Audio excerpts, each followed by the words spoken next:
আছে, অনেকের আধার card link কেটে দেওয়া হচ্ছে। তো আইদাস ইউটিউব চ্যানেলে প্রিয় দর্শক বন্ধুরা, 18 ফেব্রুয়ারি মুখ্যমন্ত্রী একটা বীরভূমের জনসভায় তিনি ঘোষণা করলেন যে আধার কার্ড, যে সমস্ত আধার কার্ডগুলো লিঙ্ক কেটে দেওয়া হচ্ছে সেই সব আধার কার্ড নিয়ে একটা বিশেষ বিরাট একটি ঘোষণা করে দিলেন মুখ্যমন্ত্রী মমতা বন্দ্যোপাধ্যায়। দেখুন, এখানে বলা হয়েছে যে আধার কার্ড বাতিল হলে সঙ্গে সঙ্গে জানান, বিশেষ পোর্টাল চালুর ঘোষণা মুখ্যমন্ত্রী। এখানে বলা হয়েছে যে এনআরসি প্রশ্নে কড়া বার্তা দিয়েছেন মুখ্যমন্ত্রী মমতা বন্দ্যোপাধ্যায়। কথায় এনআরসি নয়, মানুষ স্বাধীনভাবে বাঁচতে চায়, এনআরসি নামে নাগরিক অধিকার থেকে বঞ্চিত করা যাবে না। আপনারা জানেন যে অনেক বাড়িতে কিন্তু আধার কার্ড ডিঅ্যাক্টিভেট বা বাতিল করার জন্য কিন্তু চিঠি আসছে। তো একবার আধার কার্ড বাতিল হয়ে গেলে আপনি ভারতের নাগরিক হিসাবে একটা প্রমাণ কিন্তু আপনার থাকছে না। তো তা নিয়ে মুখ্যমন্ত্রী সেখানে ঘোষণা করেছে যে বাংলায় মানুষের আধার কার্ড বাতিলের চক্রান্ত শুরু করেছে কেন্দ্র। আগে এই কথা জানিয়েছিলেন মুখ্যমন্ত্রী। রবিবার বীরভূমে সিউড়ি প্রশাসনিক সভা থেকে এই ব্যাপারে আরও স্পষ্ট একটা অভিযোগ সামনে আনলেন মুখ্যমন্ত্রী মমতা বন্দ্যোপাধ্যায়। মুখ্যমন্ত্রী বললেন যে আমার কাছে খবর আছে যে অনেকে আধার লিঙ্ক কাটা হচ্ছে। জামালপুরে 50 জনে কাটা হয়েছে, দক্ষিণ 24 কাটা হচ্ছে, উত্তরবঙ্গে কাটা হচ্ছে। বাংলা মানুষ যাতে সরকারি প্রকল্পে সুবিধা না পান তাই কেন্দ্র এই চক্রান্ত শুরু করেছে। অভিযোগ করে মুখ্যমন্ত্রী বললেন, কোন অধিকারে তুমি জিজ্ঞাসা না করে আধার কার্ড কেড়ে নিচ্ছ? এরপরই বাংলা মানুষকে বড় ভয় দিয়ে মুখ্য সচিব উদ্দেশ্যে মুখ্যমন্ত্রী নির্দেশ দেন যে এমন একটা পোর্টাল চালু করুন যাতে কারো আধার কার্ড বাতিল করা হলে তারা যেন ওই পোর্টাল নিজেদের অভিযোগ লিপিবদ্ধ করতে পারে। আপনারা ব্লকে নজর রাখুন। অর্থাৎ একটা বিশেষ পোর্টালের কথা কিন্তু ঘোষণা করলেন মুখ্যমন্ত্রী বীরভূমের সেই জনসভায়। একই সঙ্গে বাংলায় মানুষের উদ্দেশ্যে মমতা বন্দ্যোপাধ্যায়ের বার্তা যে আধার কার্ড থাকুক আর না থাকুক, আমি পরিষ্কার বলছি, আমাদের কোনো স্কিম বন্ধ করব না।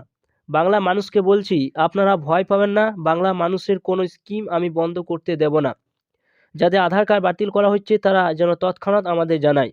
অর্থাৎ যে সমস্ত ব্যক্তিদের আধার কার্ড বাতিল করে দেওয়া হচ্ছে, অর্থাৎ আপনার বাড়িতে নোটিশ আসছে, সেই সব ব্যক্তিদের কিন্তু একটা বিশেষ একটা পরিষেবা দিতে চলেছে মুখ্যমন্ত্রী মমতা বন্দ্যোপাধ্যায়।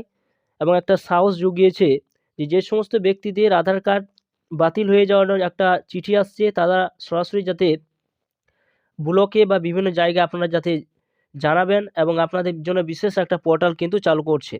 এই নিয়ে একটা বিশেষ তিনি ঘোষণা করলেন। তো বন্ধুরা, আপনাদের বাড়িতে যে সমস্ত আধার কার্ডগুলো রয়েছে সেগুলো অবশ্যই আপনারা চেক করে দেখে নেবেন যে আপনাদের আধার কার্ডগুলো সক্রিয় আছে কিনা, না বাতিল বা ডিঅ্যাক্টিভেট করা হয়েছে কিনা। তো বন্ধুরা, অবশ্যই কিন্তু আপনারা সম্পূর্ণ ভিডিও দেখলেন। ভিডিও যদি ভালো লাগে অবশ্যই লাইক করবেন, চ্যানেলটা অবশ্যই সাবস্ক্রাইব করে রাখুন, পাশে থাকা বেল আইকনটা অবশ্যই আপনারা প্রেস করে রাখবেন এরকম ধরনের আরও নিত্য নতুন ভিডিও পেতে। তো চলুন বন্ধুরা, মুখ্যমন্ত্রী যে কথাটা বলেছেন সেটি আপনারা শুনে নিন, সেখানে কি বলা হচ্ছে। আমার কাছে অনেক খবর আছে, অনেকের আধার কার্ড লিংক কেটে দেওয়া হচ্ছে। জামালপুরে 50 জনের কাটা হয়েছে।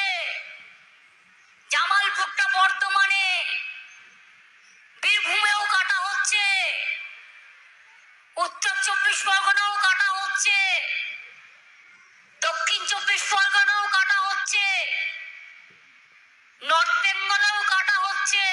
আর ব্যাংক অ্যাকাউন্ট হবে না, তুমি কোনো সুযোগ পাবে না। কোন অধিকারে তুমি কাউকে না জিজ্ঞেস করে তার আধার কার্ড কেটে নিচ্ছ? লজ্জা করে না? ইলেকশনের আগে তারা যাতে ব্যাংকের লোন না পায়, ব্যাংকের মাধ্যমে টাকা না পায়। কোথায় কোথায় আধার কার্ড কার কার বাতিল করা হচ্ছে? দরকার আমি সিএসকে বলবো একটা অনলাইন একটা পোর্টাল চালু করে দিক।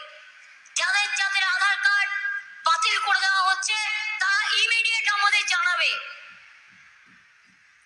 অল্টারনেটিভ কি করে দেওয়া যায় সেটা আমরা দেখবো।